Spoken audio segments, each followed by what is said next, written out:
Hello, everyone. My name is Jeffrey Wolt, Editor-in-Chief of Chain Drug Review and Mass Market Retailers. Welcome to our video forum. Today, we're thrilled to have as our guest Lauren Brindley, Group Vice President of Beauty and Personal Care at Walgreens. Lauren, welcome. Thank you so much, Jeff, for having me and inviting me on. Obviously, the last 18 months have been a new experience for everyone. And I'm just wondering if you could tell us a little bit about what COVID has meant to the beauty and personal care business. It's certainly been a roller coaster, for sure, both obviously, personally and at work. And, from a beauty and personal care kind of category perspective, we've kind of gone through different phases really throughout the pandemic. If you think about at the beginning, of the pandemic, when we were going into shelter in place and certain lockdowns, across the country, really the customer went into almost kind of rescue and kind of necessity mode. So at that point, we saw, the demand for, personal cleansing, sanitization, detoxing, all of those kind of, requirements, really kind of shoot up. And we had some phenomenal demand at really the beginning of the pandemic. And at that point, it was very much about being able to access the right products that customers were looking for at that point in time to be able to make sure that they could keep themselves and their families safe. And we could all sanitize our hands and really make sure that we had the necessities that we needed for sheltering in place and really kind of working remotely and staying at home. And then we kind of after a few months, we then came into a sort of a period that I kind of call the self-care, pampering, kind of do it yourself at home stage, where I think the initial kind of urgency had kind of passed. People were getting used to their new situation, and then people were then looking for ways to de-stress, to relax. And also, people were needing a haircut, people were needing a hair color, people were wanting to get their nails done, people were wanting to kind of feel a little bit more in control and find ways to kind of de-stress and feel better about themselves in their own environments. And so we saw areas like, hair color really start to pop. We saw areas like, bath and body products do extremely well, where people are really looking for those ways of caring for themselves at home. Anything to do with manicure, nails, nail color went through the roof. So we kind of came through this almost different kind of stage where we saw people really looking after themselves at home. And then that stage kind of kept with us for a while, because as we know, we were in that stage for a while. And then obviously the new phase is really as thankfully the vaccinations became available, and super proud that Walgreens was obviously a leader in the vaccination space. As we started to roll out the vaccines and people started to cautiously, as they were vaccinated, start to socialize, the restrictions started to ease across the country. We started to see almost the areas like makeup and cosmetics, hairstyling, areas that are more built on, as you emerge back into society. We started to see those categories kind of start skyrocket. And I think it was really interesting because we weren't sure how quickly some of those categories that had a depressed demand for quite a period of time, how quickly they would return. But what's been really interesting, Jeff, is actually the numbers that we've seen really since the vaccination rollout started in the March timeframe have just continued to get stronger and stronger as we've headed through the spring and the summer months. And it's not only been, stronger than previous year, it's actually been stronger than 2 years ago, which is fantastic for the beauty and personal care market. It's fantastic for the industry. And we've really seen this massive boom, and the beauty business is definitely back with a bang over this last 6 months, and it's been really fantastic to see. And I think what's happening is customers are, even as they're returning to those social moments, albeit probably not as many as we did previously, because I think people are still being very cautious. People are definitely, spending a bit more time thinking about how they want to feel, how they want to look, as they're entering into even some of those simple moments where you're reconnecting with friends and family. I think people are really wanting to feel their best, and beauty and personal care helps them look their best, which helps people really feel their best selves. So it's been great to see. No, it is great to hear the beauty business is coming back. Is the Delta variant, is that turning things again? But I think what's different to what we saw at the beginning of the pandemic is obviously the majority of, adults and over 12s are starting to get vaccinated. I think that customers are, more confident in terms of how retailers and, restaurants, what the rules of the game are. And I think they're more comfortable with how people are dealing with the situation. So they know where they can go and it's safe and they can socially distance. And so we're not necessarily seeing any impact yet, but also, as we know with the pandemic, I think we have to continue to be agile, and I think we have to continue to see how this thing evolves, as we come into the big flu season and into the kind of the winter months. But at the moment, we feel good that it's not going to dampen demand because we're in a very different space with the vaccines. We know how to look after ourselves and our family more, and we're also very cautious about where we go and where we don't go. So we're not seeing it impact demand at this moment, but I think we have to continue to watch the space. Mm-hmm. Technology and social media have become even more important during the pandemic. How are you utilizing those tools to stay in touch with your customer? Yeah, I mean, it's how we all communicated. It's how even we're communicating, now. And, I think it's totally changed the rules of the game. And, there's so much of an acceleration in digital and, different age groups were getting really comfortable with these new kind of digital tools. I think as a retailer at Walgreens, it really kind of forced us to accelerate on some of the investments and new digital tools that we were going to be launching anyway, but we accelerated the work there because the demand was just so important to our customers. And we wanted to make sure that our customers could access their prescriptions and their products as safely as possible, and quite honestly, in a way that they were comfortable with. And so a few things that we did at Walgreens, I think probably most notably, we launched a 30-minute pickup service, which is, I think the fastest in the country. You can order on your app or order on, your laptop, and you can actually go and collect your items at your nearest Walgreens, over 9,000 locations, in less than 30 minutes, which is pretty phenomenal in terms of speed.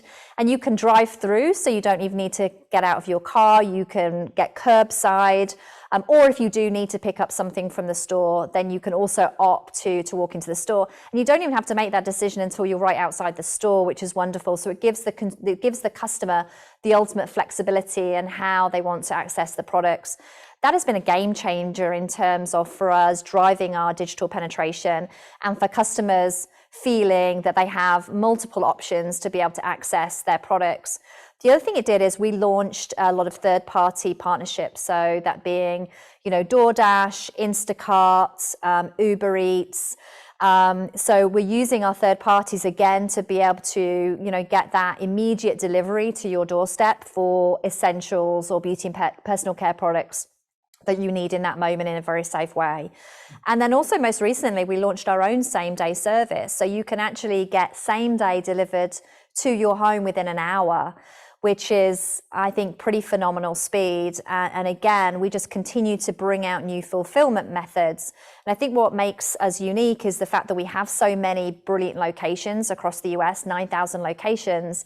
We're so close to our communities and we're very close to our customers, which means that we've been able to kind of bring a speed and a convenience to the customers when they've needed it the most, which I think has been pretty awesome. And then I think, there's other things that we've done throughout this time frame. I think you think about how customers want to interact with beauty products, for example, the physical touch try-on experience is so important in our business. And we had to come up with different ways for customers maybe to discover or experience beauty like virtually. And so we recently launched virtual try-on tools onto our website, so customers can actually try on a hair color, or they can try on a makeup on a model that looks very much like them, and see how that would actually look on an individual before purchasing a product. It's not as good as necessarily putting it directly on your skin physically, but it's the next best thing. And I think a lot of our customers are loving some of those new kind of digital tools and opportunities. So I think we've really been looking at virtual try-on. And then probably the last thing I'd tell you is we've really been using our database. So, Jeff, we have 100 million customer profiles on our database. We relaunched our loyalty and our customer engagement platform called My Walgreens while we were going through the pandemic, which is pretty outstanding. And so we're using our new capabilities in personalization to really be able to connect with our customers one-on-one. We're looking at what products they've used in the past. We're looking at their behavior. We're looking at potentially products that might suit them even better. And we're really connecting using our data to provide our customers with the right products and advice that we think they would need using personalization. Lauren, let me ask you this. What are your thoughts about what the balance between in-store shopping and omni-channel will be once the pandemic finally subsides? Yeah, so I still think it's going to be omni-channel. I think that, there's definitely new routines and convenience that our digital and our virtual tools have just made life a lot easier for customers. And I think some of those new behaviors are going to remain post the pandemic, because quite honestly, it's just a better way to be able to access some products, especially if it's a product that you've purchased in the past.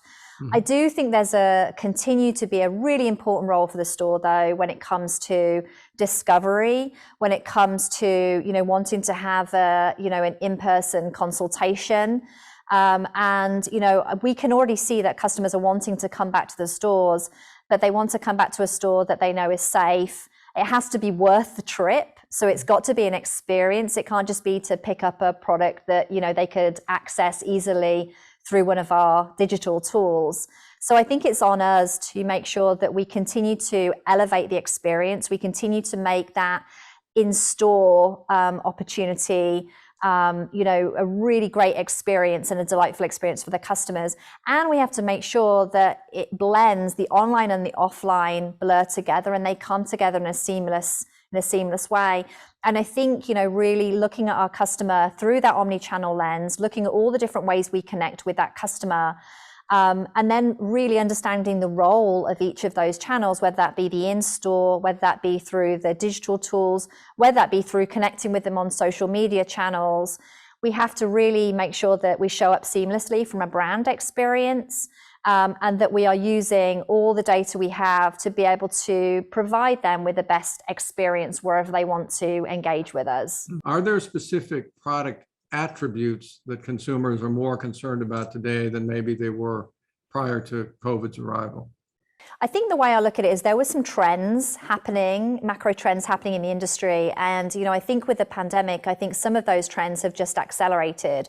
So, I'll give you an example. I feel like, the focus on clean beauty was already, starting to emerge as a big trend.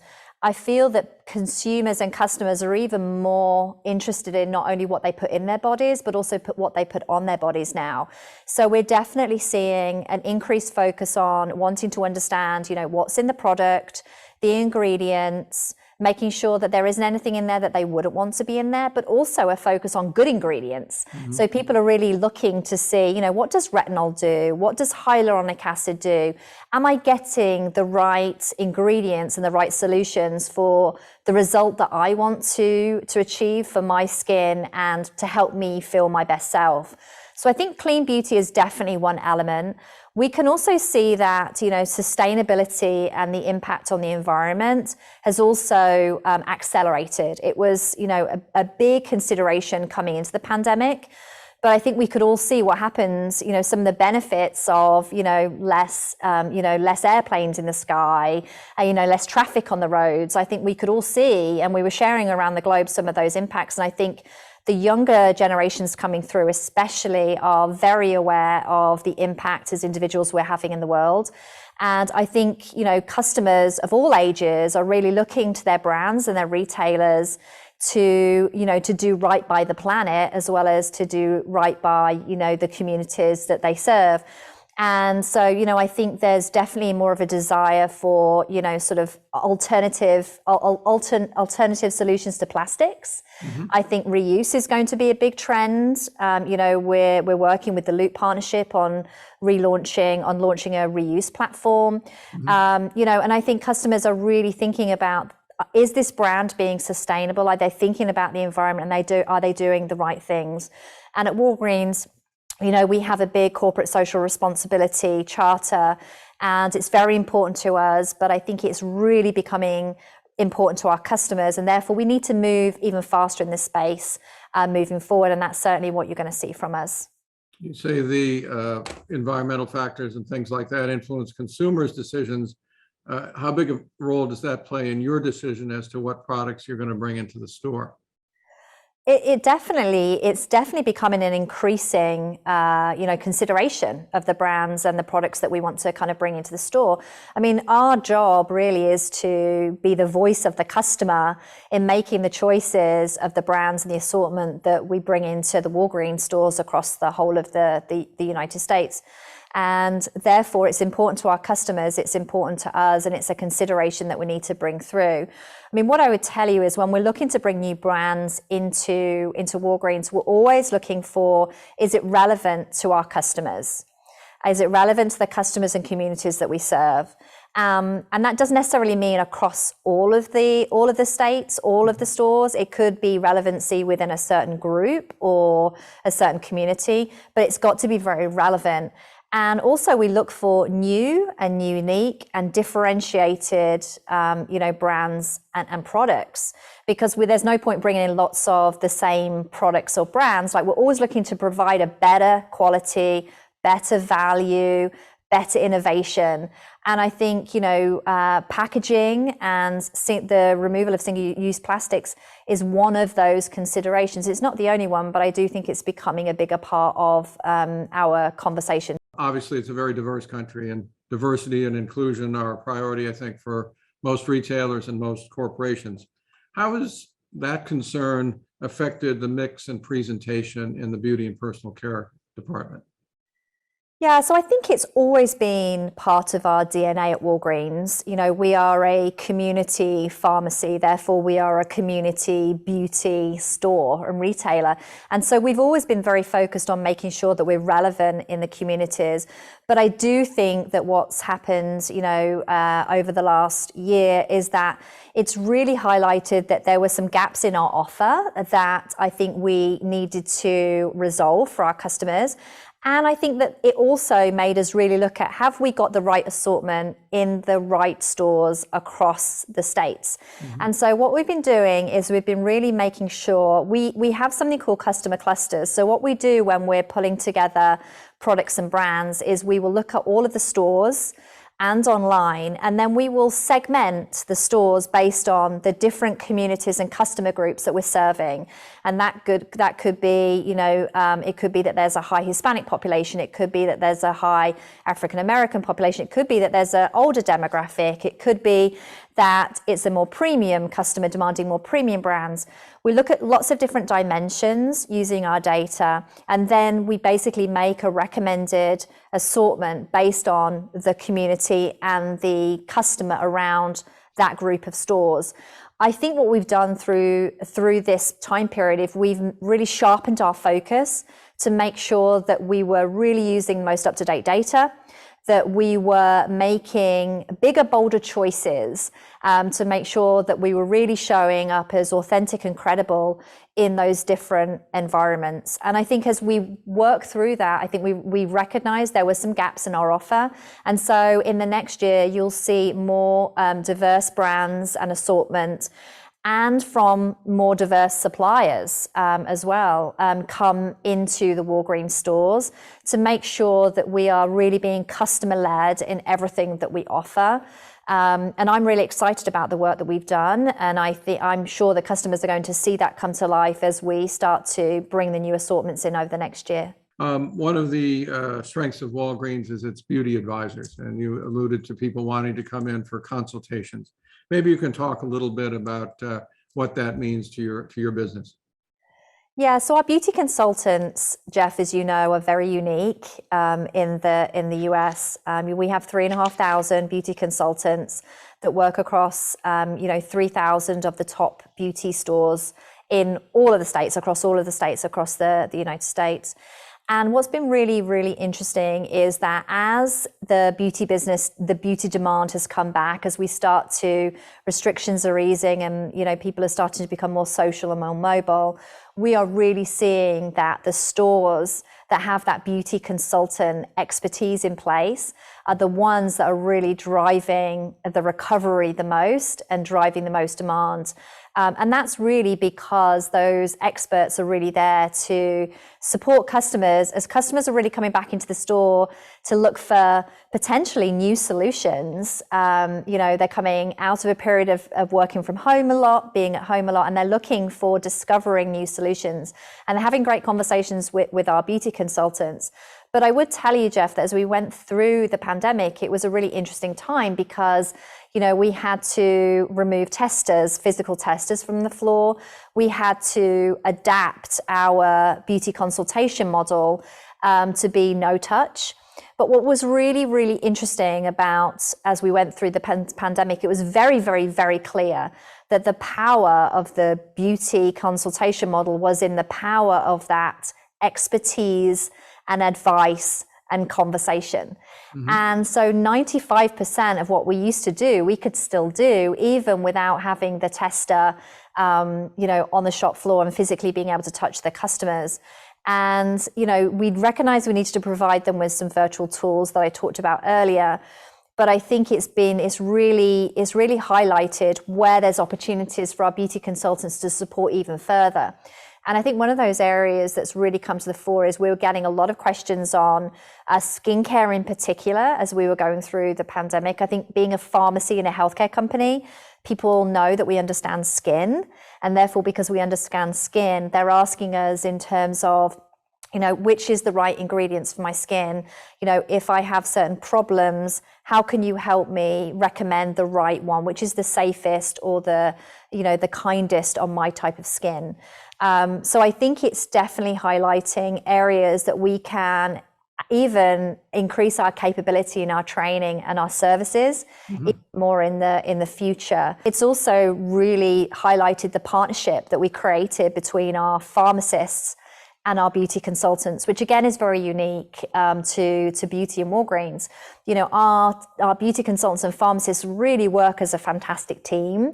So that if the beauty consultant doesn't know the answer to a question, they actually have that partnership where they go and ask their pharmacist, or they can, take the customer over to the pharmacist, and they can have a joint conversation, and then they can even come back into the skincare area for that final recommendation. A couple of final questions for you, Lauren. Obviously, Walgreens is part of a global corporation. What benefit does that bring to you in beauty and personal care to have that global perspective? It's hugely beneficial. And I would tell you that, we really connect around the world, especially between the US and the UK. So we have constant dialogue with our Boots colleagues, for example, in the beauty and personal care space, especially because, we have such a strong beauty business in Boots in the UK. And I think what it's been able to do is it enables us to really, especially as we've been going through this pandemic, enable us to see, what trends are happening, to share learnings, to share best practices, to share, how should we think about our beauty consultants? How can we best serve our customers and patients? What are the brands and the products that customers around the world are looking for right now? And so I definitely think that we learn a lot from each other, and we share a lot of information. And I think that it's definitely an advantage. In light of all the changes that we've talked about, both at Walgreens and in the broader industry, where do you think innovation is going to originate? Will it come from the traditional big beauty houses, or will it come from challenger brands? How much of it will be customer driven, via social media and those sorts of things? And lastly, what role will Walgreens play in that? Yeah, so I think it's going to be a super exciting time for innovation. for sure. I think it's going to come from all the avenues you talked about. I think it's coming, I can see the great innovation coming out of the established brands. I can see fantastic innovation coming out from the smaller, up and coming brands. I think people are taking innovation from, obviously technology and digital is also changing how we're thinking about innovation. So it's not just innovation on product brands, but it's also about innovation in terms of how we connect customers to find the right products, and digital tools that are also kind of coming through. So I think there's a huge amount of innovation kind of coming out. I think it's going to be, laser focused. I definitely think that people are thinking about making sure that their innovation is diverse and inclusive. I definitely hear that from all of those areas more than, I've ever heard. And I think that's wonderful. That different skin types, different ages, innovation is very broad and inclusive, which I think is fantastic.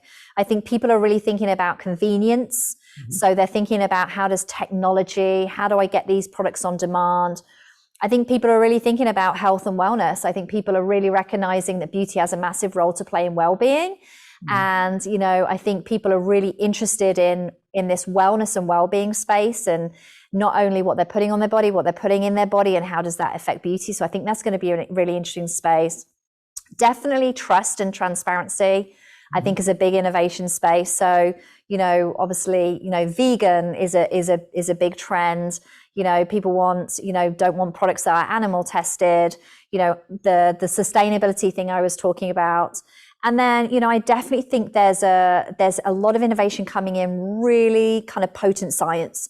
So, I'm definitely seeing that the next generation, enabled by tech, especially in that kind of skincare and pigmentation space, is going to be really, really exciting. So I think that it's driven people to think differently. Mm-hmm. It's driven a kind of culture of innovation, I think, the pandemic, because we all had to be very innovative because we didn't have any other choice. And I think that's great for the industry, because I think we are going to probably see more innovation coming out as a result of, I think, ultimately what's happened and how we've all had to think differently.